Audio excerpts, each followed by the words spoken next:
দিনের পর দিন এইরকম অক্লান্ত পরিশ্রম করে চলেছে, তারা যখন নিরাপদ নয়, তারা যখন নিরাপত্তা ফিল করছে না, তাহলে আমরা কিসের হয়ে ডিউটি করব? কিসের হয়ে ডিউটি করব? আমরা শুধু চাইছি যে আমাদের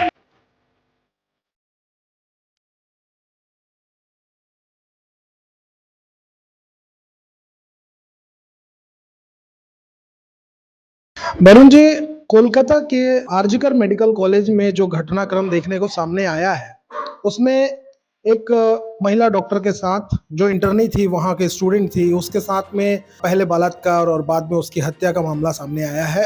आज पूरा हॉस्पिटल का स्टाफ और जो पढ़ने वाले, जो वहाँ के स्टूडेंट्स हैं, जो आज इंटर्नशिप कर रहे हैं, जो वहाँ नए एडमिशन लिए हुए हैं, सारे के सारे इस बात के विरोध में धरना कर रहे हैं, धरना दे रहे हैं। क्या लगता है ये पूरा घटनाक्रम क्यों हुआ और इसके पीछे किसका हाथ हो सकता है? इस बारे में आपकी क्या राय है? देखिए, सवाल बहुत गंभीर है, परिस्थिति भी बंगाल का भी बहुत गंभीर है। और सबसे बड़ी बात है कि बंगाल में पहली घटना नहीं घटी है जिसके कारण आज माहौल इतना बिगड़ा हुआ है। पिछले साल चले जाइए, जादवपुर यूनिवर्सिटी का एक इंजीनियरिंग स्टूडेंट ऊपर से कूद के आत्महत्या किए थे। उसका क्या हुआ? जिन लोगों के कारण आत्महत्या किए हैं, जिस रैगिंग के कारण, क्या सजा मिला है? अगर एक एक करके हत्या की बात करें तो हिसाब देने के लिए आपको पूरा रात गुजर जाएगा। ये जो सरकार चल रही है झूठी नकाब में, मैं इससे पहले भी आपको एक बार बताए हैं, ये झूठी नकाब की सरकार है जो खुद घटना कोई भी घट जाए, खुद इन्वेस्टिगेशन डिक्लेयर करते हैं, खुद जजमेंट देते हैं और खुद फांसी पे चढ़ा देते हैं। ठीक है ना? तो इनको ना तो जुडिशियरी की जरूरत है, ना कोई न्यूट्रल इन्वेस्टिगेशन एजेंसी की जरूरत है, ना कोई अच्छा खासा पुलिस की जरूरत है, क्योंकि पुलिस इसका अपना है। ये जैसा बोलती है वैसा चलती है इन लोग। अभी देखिए, सरकार आने के बाद तुरंत बाद पार्क स्ट्रीट में जो ये रेप हुआ था एक क्रिश्चियन महिला, उनके विषय में क्या कहा था ये मुख्यमंत्री ने, अपना बंगाल का मुख्यमंत्री? उन्होंने बताया था कि उनका कस्टमर और वो लड़की की विषय है, दोनों में आपस में झगड़ा हो गया तो भिड़ गया, इसके लिए वो रेप हुआ था। चलिए, कामदुनी में कुछ साल पहले की घटना है। देखिए, जब महिला उतर गए, पूरा गांव की लड़की लोग उतर गए, महिला लोग उतर गए, ममता दीदी गई थी वहां पे, तो जब उनको सवाल किया था सब औरत मिलके, तो उनको वो क्या बोले थे? वो माओवादी है, इन लोग माओइस्ट है। अभी चले जाइए, कोई भी घटनाक्रम में थोड़ा पीछे मुड़ के देखिए, रिवाइंड कीजिए। हर एक हत्या रेप होने के बाद या तो सीधा हत्या होने के बाद जजमेंट खुद घोषणा करती है और सजा भी खुद देते हैं। पर कामदुनी में का जो हत्या हुआ था रेप करने के बाद, उसका जो अपराधी है आज बेकसूर खलास होकर घूम रहे हैं गांव में, जिसके कारण वहां का महिला लोग डरे हुए हैं। आज उन लोगों को सुप्रीम कोर्ट का दरवाजा खटखटाना पड़ रहा है। तो आज जो ये डॉक्टर 31 साल की जो जीती जागती एक लड़की, जिसका घर वाले सपना देखे थे कि हमारी बच्ची डॉक्टर बनेगी, डॉक्टर बन भी गई थी, इंटर्नशिप में थे। अच्छा, एक चीज बताइए, तो ये घटने का तुरंत बाद किसी को फांसी पे लटकाने के लिए ये बात सामने आने का क्या जरूरत था? एक जन बोला उसको फांसी होना चाहिए, एक जन बोला उसको एनकाउंटर करना चाहिए, बस दो ही व्यक्ति बोला, तीसरा व्यक्ति कोई नहीं है, तीसरा व्यक्ति कोई है ही नहीं जजमेंट देने के लिए। एक ही परिवार का दोनों व्यक्ति, एक जन बोल रहा है फांसी पे चढ़ाओ, एक जन बोल रहा है उनको एनकाउंटर करना चाहिए, हक नहीं है जिंदगी जीने का उनको। तो एक चीज बताइए, ये कहने की क्या जरूरत है? वहां पे सीसीटीवी फुटेज कहां गायब हुआ है?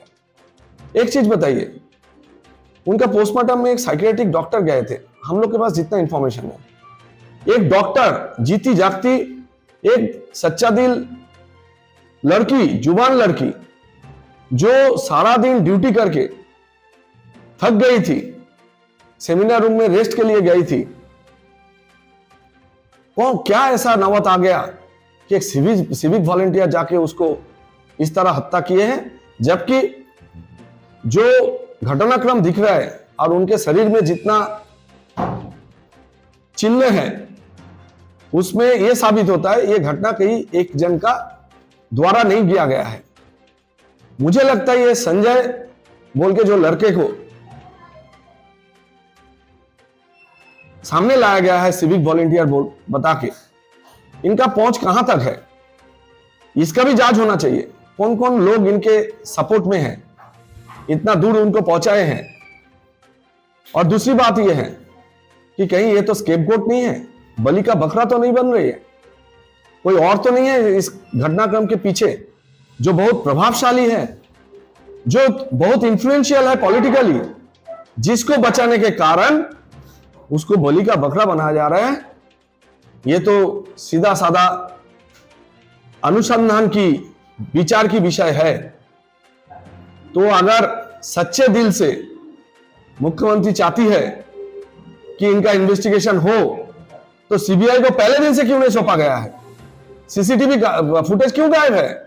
आज बहुत सारे ऑडियो, बहुत सारे आपस में डॉक्टर, चाहे वहां का डॉक्टर के बीच में हो, इंटर्न के बीच में हो, या तो वहां का स्टाफ के बीच में हो, बहुत सारे कन्वर्सेशन ऑडियो के रूप में सोशल मीडिया में वायरल हो रहा है।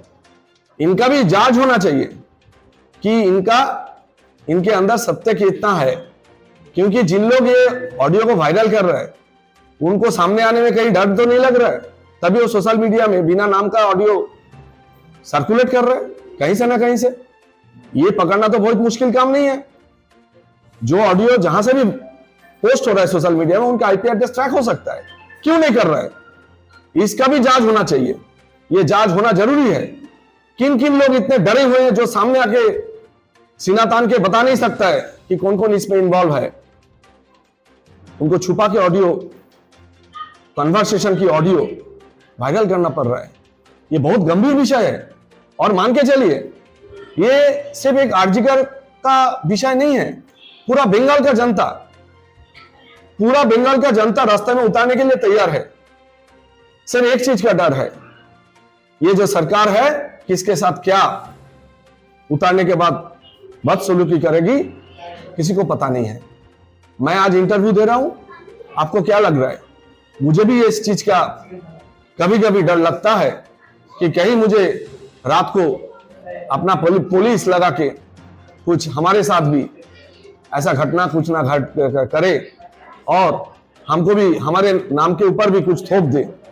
ये चल रहा है। और मान के चलिए, बंगाल के लिए बहुत असली संकट है, जो बहुत ही डरावना माहौल पैदा करके रखा है। आज समझ लीजिए, हर एक डॉक्टर जो इतना पढ़ाई करने के बाद उनको मौका मिलता है जिंदगी में खुद को डॉक्टर बोलने का, या तो डॉक्टर डिग्री हासिल करने के लिए इतना मेहनत करना पड़ता है, वैसे एक प्रतिभा अगर इस तरह उनके साथ बिहेव हो, पूरा हिंदुस्तान क्या सारा विश्व में ये चीज लेके बहुत शर्मिंदा हो रहा है, बहुत चर्चे में है। और बंगाल के ऊपर, बंगाल में एडमिनिस्ट्रेशन के ऊपर जिस तरह का भरोसा कम होते जा रहा है आम जनता की, ये बहुत ही बंगाल के लिए सोचने की, समझने की और कुछ करने की समय है। मैं तो ये कहूंगा कि सारा बंगाल का जो जहां पे है इस आंदोलन पे शामिल हो और कट्टर रूप से इसका प्रतिवाद करे। आरजीकर के डॉक्टर्स की सपोर्ट में पूरा इंडिया का डॉक्टर एकजुट हो रहा है और मांग कर रहे हैं कि अगर इसमें न्याय नहीं होता है तो ये लोग काम पर नहीं आएंगे। इनका कहना है कि no safety no duty. Safety की मांग कर रहे हैं पूरे डॉक्टर्स, अपने सुरक्षा की मांग कर रहे हैं क्या लगता है आपको कि डॉक्टर आज के समय में असुरक्षित है? बिल्कुल असुरक्षित है ये घटना। इसका प्रामाणिक तौर पे हम बता सकते हैं कि ये घटना उसका आप बोल सकते हैं कि एक सबूत है। और ये तो पहला घटना नहीं है, इससे पहले भी घटी है। पर आप देखिए कि असुरक्षित क्यों है। सरकार इससे पहले क्यों ये उद्योग नहीं लिए हैं कि हर एक जगह पे, हर एक जहां पे डॉक्टर रहते हैं या तो इंटर्न रहते हैं या तो हॉस्पिटल हो या कॉलेज हो, यूनिवर्सिटी हो। पिछले साल जादवपुर यूनिवर्सिटी में हुए, हर एक कोने कोने में सीसीटीवी कैमरा क्यों नहीं है? ये तो सरकार की काम है। सरकार की काम ये नहीं है कि आप पूजा फंड दो अपना वोट बैंक के लिए। सरकार की काम ये नहीं है आप कहीं पे जाके नमाज पढ़ो सबके साथ और उनको फंड दो। ये काम सरकार की नहीं है। सरकार की काम है आम जनता को सुरक्षित रखना, उसका हर एक चीजों में ध्यान रखना, क्योंकि उसी के पैसे में सरकार बनती भी है, चलती भी है और परिवर्तन भी होते हैं उन्हीं के पैसे में। ये समय है जनता को सोचने का और ये सरकार को उखाड़ के फेंकने का, क्योंकि बंगाल जनता संपूर्ण रूप से असुरक्षित है। ये सरकार, ये पुलिस प्रशासन जो है एकदम बिल्कुल टूट चुके हैं। इनके ऊपर बंगाल के आम जनता की कोई विश्वास, कोई भरोसा, कोई आस्था नाम का चीज नहीं है। आपको क्या लगता है कौन लोग इस मामले में शामिल हो सकते हैं? अस्पताल का जैसा कि बताया गया कि एक सिविक वॉलेंटियर के ऊपर पूरा आरोप थोप दिया गया है, क्या लगता है कि इसमें और भी कुछ लोगों को शामिल हो सकते हैं? अगर होंगे तो क्या वो हॉस्पिटल का स्टाफ होगा या बाहर के लोग होंगे? देखिए, ये तो बिल्कुल बोलना जायज है कि अंदर की कोई प्रभावशाली व्यक्ति है जिसको छुपाने के लिए रातों रात सीसीटीवी फुटेज गायब कर दिया जा रहा है। पोस्टमार्टम में साइकियाट्रिक डॉक्टर को भेजा जा रहा है। उनको जिसको रेप करके मर्डर किया गया है उसको साइकियाट्रिक साबित करने के लिए, साइकियाट्रिक पेशेंट साबित करने के लिए, और जो इतना प्रभावशाली है उसको बचाने के लिए ये स्केपगोट बनाया जा रहा है संजय राय को। और मान के चलिए कि सत्य को छुपाने के लिए इन लोग दिन रात, चाहे पुलिस हो चाहे सरकार पक्ष हो, एकदम कस के कमर बांध चुके हैं प्रभावशाली को बचाने के लिए। अस्पताल के जो डॉक्टर्स, इंटर्नी जो डॉक्टर्स हैं, आपको क्या लगता है उनको इंसाफ मिल पाएगा? फिलहाल तो मुश्किल है, क्योंकि इससे पहले जितना भी घटना घटी है, इंसाफ तो दूर की बात है, जो क्रिमिनल लोग हैं खुलेआम घूम रहे हैं। मुझे तो बिल्कुल भरोसा नहीं है। लगता है बंगाल का आम जनता मेरे साथ सहमत होंगे कि बंगाल में किसी चीज का सुविचार तो होते नहीं है, उल्टा अत्याचार होते हैं। SM न्यूज़ लाइव से बात करने के लिए आपका बहुत बहुत धन्यवाद। धन्यवाद। अपने आसपास घट रही घटनाओं को जानने के लिए चैनल को सब्सक्राइब करना और बेल आइकॉन को दबाना ना भूलें।